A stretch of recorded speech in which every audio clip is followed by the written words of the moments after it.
15 বছর গুম খুন হত্যাকাণ্ডের সাথে যারা জড়িত তাদের বিচারের কোনো অগ্রগতি নাই।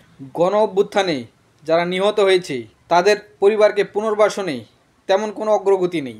গণ অভ্যুত্থানে হাজার হাজার ছাত্র জনতা যারা আহত হয়েছে তাদেরকে সঠিকভাবে চিকিৎসা এবং তাদের পরিবারকে পুনর্বাসনে তেমন কোনো অগ্রগতি নেই। বাংলাদেশে ভারতের গোয়েন্দা সংস্থার যে আগ্রাসন, সে আগ্রাসন রুখতে ভারতের গোয়েন্দা সংস্থার নেটওয়ার্ক ভেঙে দিতে রয়ের দালালদের গ্রেপ্তার করতে তেমন কোনো অগ্রগতি নেই। তারা প্রকাশ্যে ঘুরে বেড়াচ্ছে। লক্ষ লক্ষ কোটি টাকা যে পাচার হয়েছে, এই টাকাগুলো আনার ব্যাপারে কোনো অগ্রগতি নেই। বিডিআর হত্যাকাণ্ডের প্রকৃত রহস্য উদ্ঘাটনে তেমন কোনো অগ্রগতি নেই। দেশের অর্থনৈতিক অবস্থা ঠিক করতে তেমন কোনো অগ্রগতি নেই। শুধু অগ্রগতি আছে কোথায়? সংস্কারে। কি সংস্কার? সব উল্টাপাল্টা সংস্কার।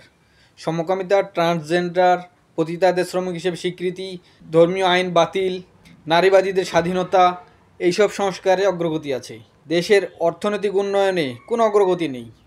দেশের দুর্নীতি বন্ধ করতে কোনো অগ্রগতি নেই। শুধু উল্টাপাল্টা সংস্কারে অগ্রগতি আছে। দেশের জনগণ কি চায়? দেশের একটা ভালো অবস্থায় আসুক, দেশের অর্থনীতি ভালো হোক, এটা চায়? নাকি আপনাদের ছেলে ছেলে মেয়ে মেয়ে উল্টাপাল্টা কাজ করবে এসব চায়? আপনাদের ছেলেমেয়েরা পতিতালয়ে যাবে এই জন্য শ্রমিক হিসেবে স্বীকৃতি চান? শুধু এগুলো চায় জনগণ?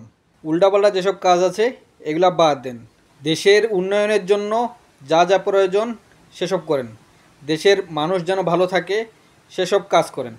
দেশের সামাজিক, ধর্মীয় মূল্যবোধ, পারিবারিক অবক্ষয়, এইসব বিষয়ে থেকে আপনারা সরে আসুন।